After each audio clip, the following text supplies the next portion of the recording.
Dan aku tak punya hati untuk menyakiti dirimu. Dan aku Halo teman-teman, jumpa lagi dengan saya Bukan Budi. Pada kesempatan kali ini kita obrolin yang ringan-ringan ya. Jangan yang berat-berat terus, yang tegang-tegang.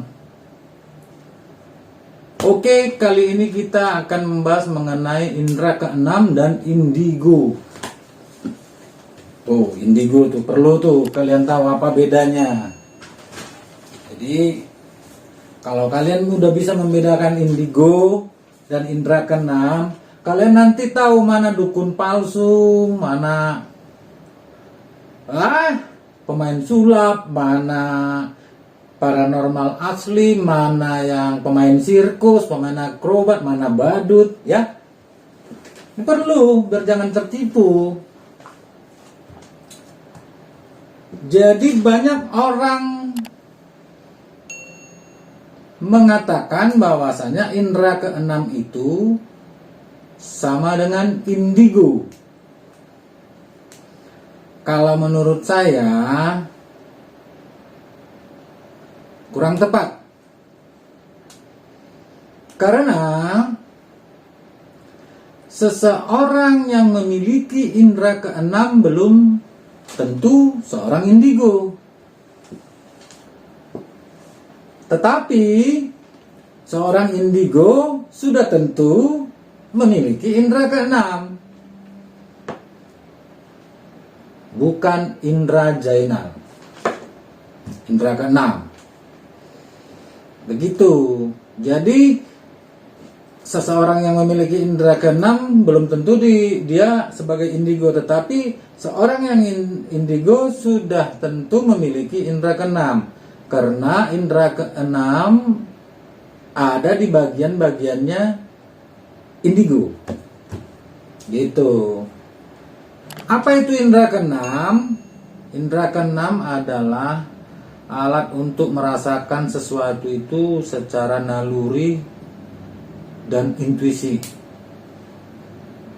Indera keenam. Jadi menerima informasi secara naluri atau intuisi, karena informasi tersebut tidak dapat diterima oleh 5 panca indera kita. Makanya dia disebut indera keenam, indera tambahan.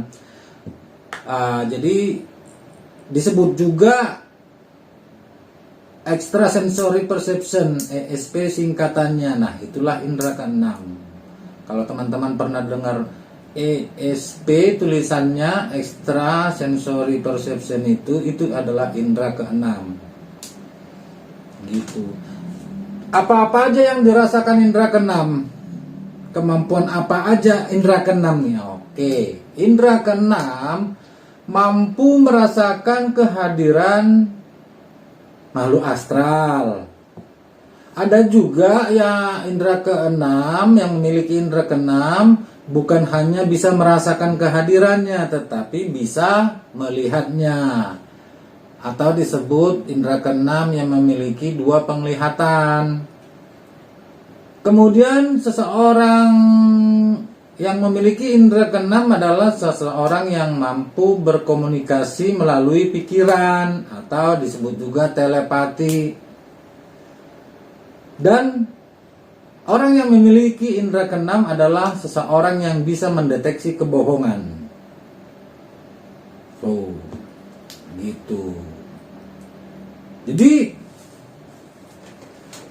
kalau indigo lebih luas lagi dari indera keenam. Jadi indigo atau seorang anak dikatakan indigo adalah seorang anak yang mengalami perkembangan kecerdasan otaknya dan spiritualnya lebih cepat dari orang lain seusianya. Ya. Tetapi perkembangan fisiknya sama seperti orang lain pada umumnya. Yang perbedaannya hanya perkembangan kecerdasan otaknya dan spiritualnya. Makanya seorang indigo itu lebih bijak karena secara spiritual dia lebih matang gitu. Itu kelebihannya daripada anak yang umumnya dalam kecerdasan otak dan spiritual. Itulah sebabnya anak indigo itu atau seseorang indigo itu kelihatan lebih bijak dari orang-orang umumnya karena dia memiliki kelebihan spiritual. Seorang anak indigo juga ada yang terlihat aneh karena kadang ngobrol sendiri entah dengan siapa kan gitu ya. Dikatakan indigo juga adalah seseorang yang mempunyai kemampuan psikis yang lebih unggul dibandingkan manusia normal lain seusianya. Indigo normal juga, tetapi dia lebih dari kemampuannya psikis, spiritual, dan kecerdasan otak. Gitu. Karena orang indigo ini memiliki tingkat stres dan kekhawatiran yang lebih rendah daripada manusia umumnya.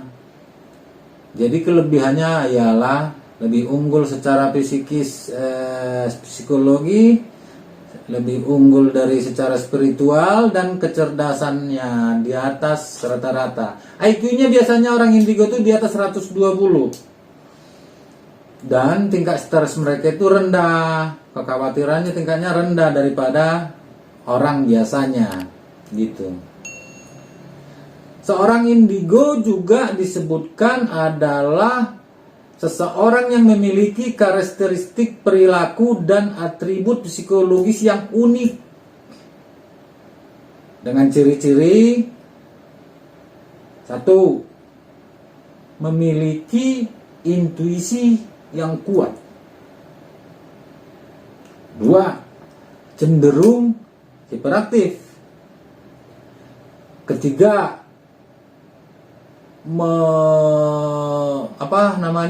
Menarik diri dari lingkungan sosial. Kadang ada juga yang karena lingkungan sosialnya kurang respon, karena menganggap aneh.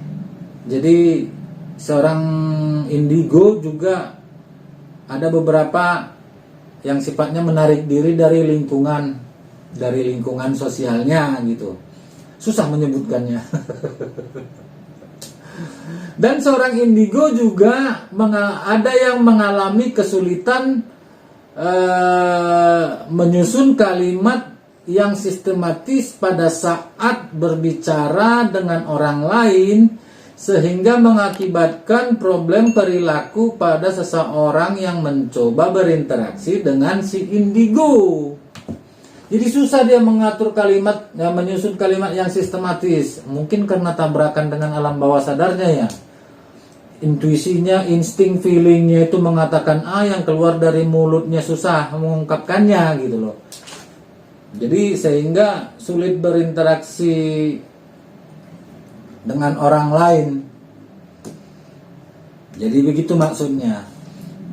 Kemudian kita akan bahas ciri-ciri utama indigo, tipe-tipe indigo, dan cabangnya. Cabang atau jurusan atau spesifikasinya kali ya maksudnya ya. Begitu. Jadi biar teman-teman mengerti nanti kalau ketemu seseorang atau ada orang yang ngaku-ngaku, teman-teman bisa membedakannya ini indra keenam atau indigo atau cabang mana atau bohong gitu. Ada nanti dukun, ketemu tetangga dukun bisa A, bisa B, bisa C, biar tahu membedakannya mana yang palsu, mana tukang sulap, mana tukang sirkus, mana tukang akrobat, mana tukang galon gitu loh.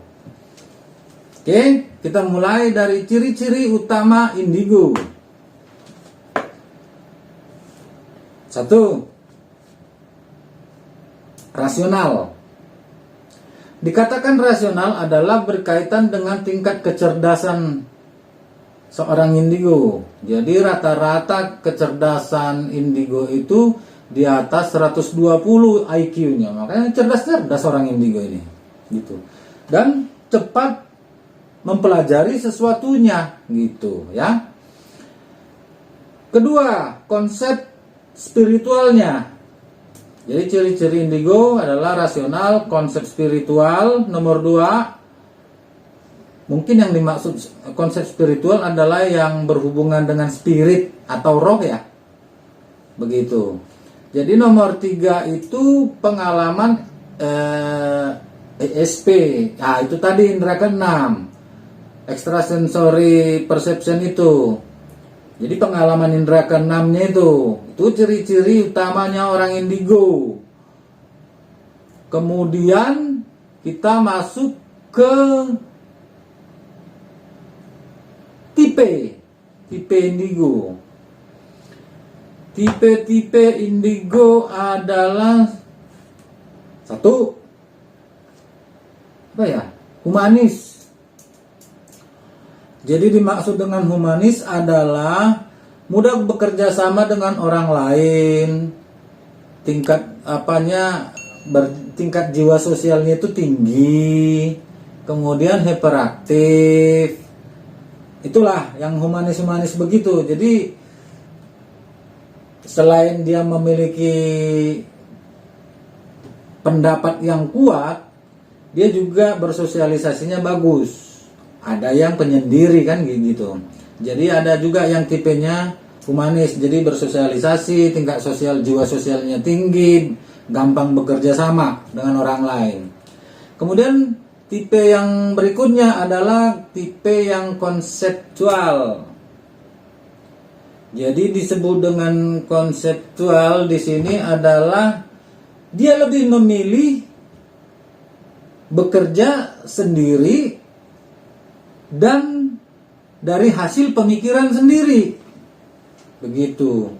Jadi seorang indigo yang seperti ini cenderung mengontrol perilaku orang lain.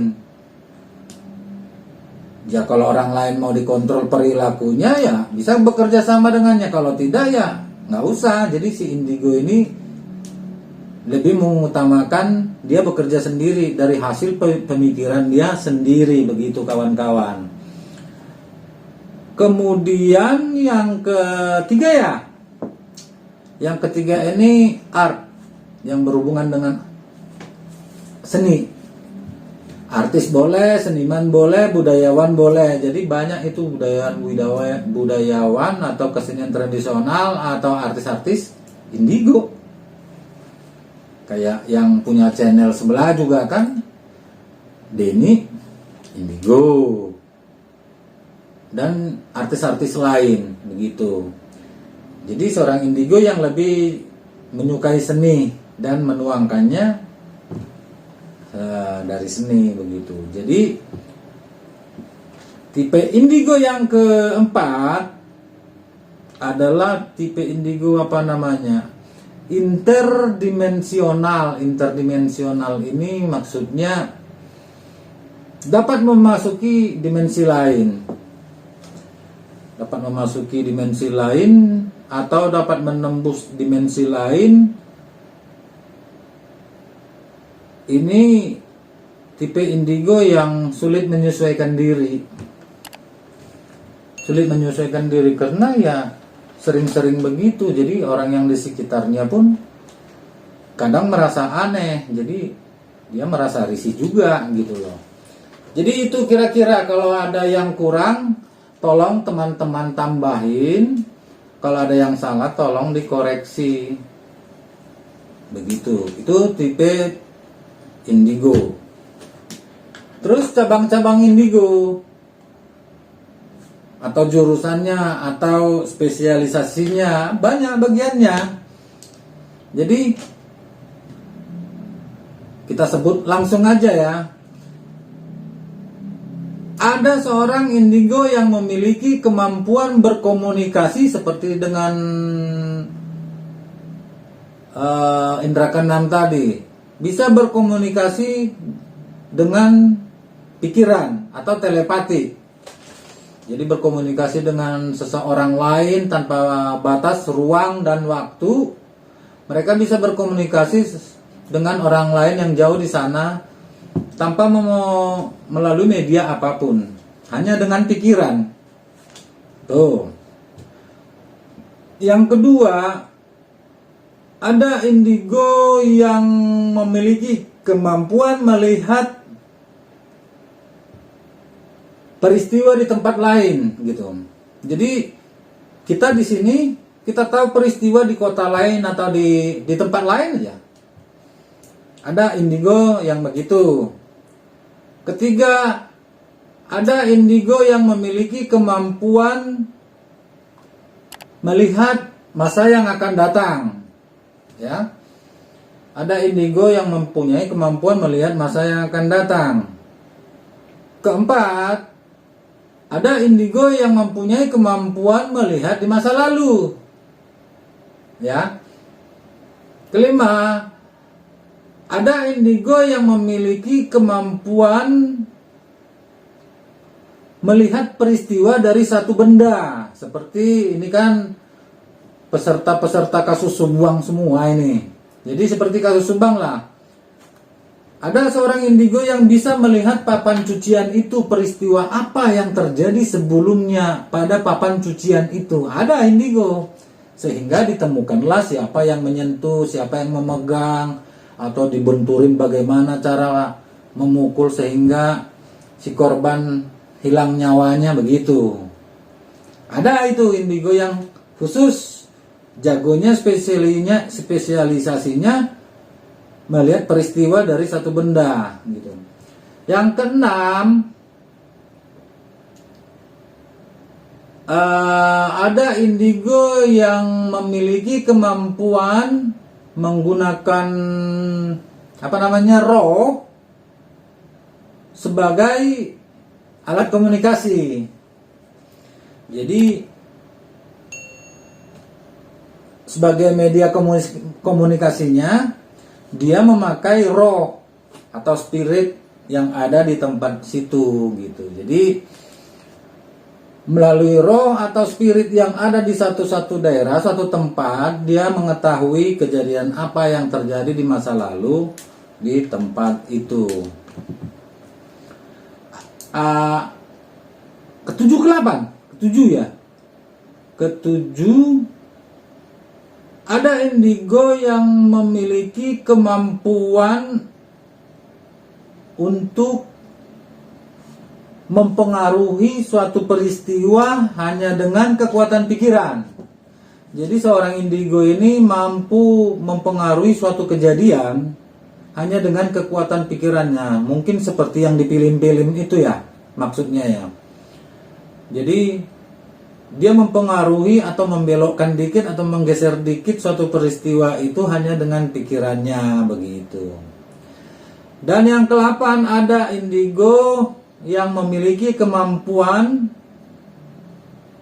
merasakan sesuatu zat tanpa memakannya, tanpa memasukkan ke mulut ya. Dia sudah tahu apa rasanya itu. Ibarat kita nih, contohnya mungkin kita melihat asam, kita kan belum cicipin tapi udah tahu rasanya gitu mungkin, tetapi indigo lebih dalam dari itu maksudnya. Tapi contohnya ya seperti itulah. 9, ada indigo yang memiliki kemampuan untuk merasakan satu emosi. 9 atau 10 ya. Jadi ada indigo yang memiliki kemampuan untuk merasakan emosi. Seperti teman-teman juga melihat video kasus Subang, ada yang nangis, ada yang merinding, ada yang sedih, kan begitu ya. Nah begitu juga indigo ini, tetapi dia lebih dalam lagi.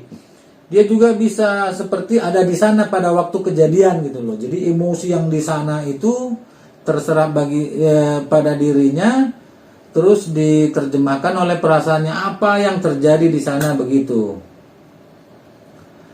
Jadi yang ke-10, ada juga indigo yang memiliki kemampuan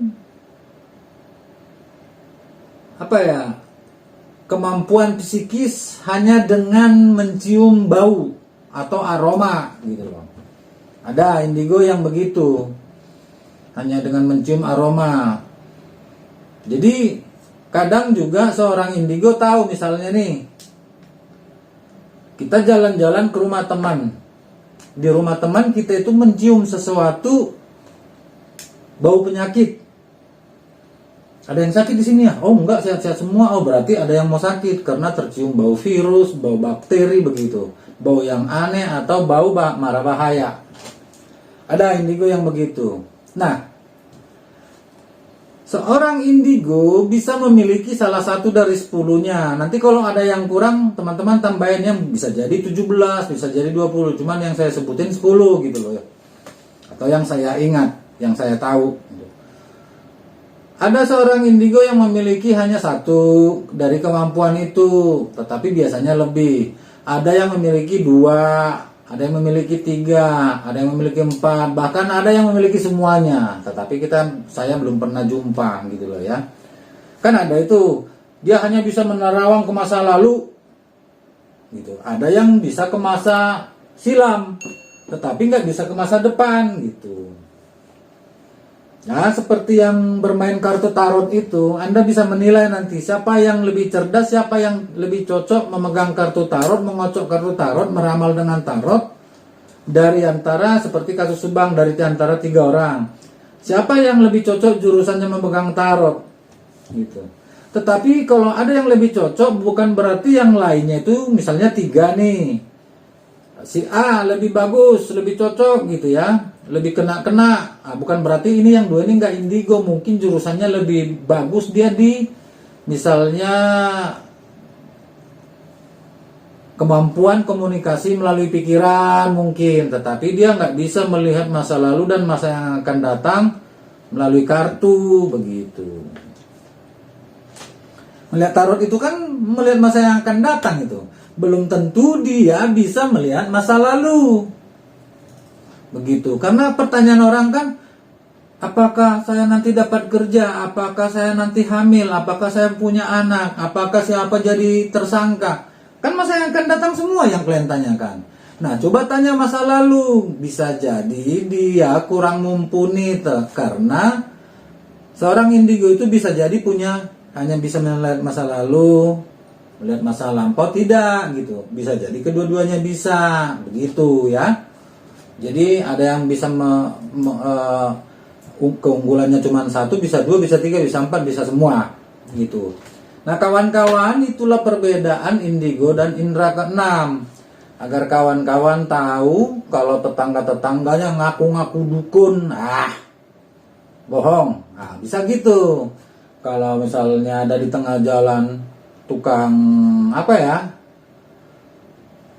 tukang ngoceh kayak saya inilah, Anda bisa memilahkannya ini bohong atau indigo atau dukun atau paranormal atau tukang sulap atau penipu ya, atau macam-macam lah bisa Anda nilai nanti dengan mengetahui perbedaan indigo dengan indera keenam. Terus nanti Anda dikit-dikit belajar alam bawah sadar, gelombang otak manusia, yakin Anda akan selamat kemana saja. Begitu. Jadi melalui dari komen-komen pun nanti Anda itu akan lebih pintar teman-teman menilai kalimat siapa yang dibuat-buat. Ini nggak usah kita dengar suaranya ya, dari kalimat saja gitu. Ini orang membuat kalimat begini, berarti dia namanya nama cewek, tetapi dia berjenggot gitu, berkumis gitu. Ada juga kalimatnya begini, kita bisa tahu walaupun gambarnya gambar cowok, sebenarnya dia bermakeup gitu. Ya, jadi begitu dulu teman-teman. Semoga bermanfaat. Kita ketemu lagi di video selanjutnya. Sampai jumpa. Nyanyi lagi yuk.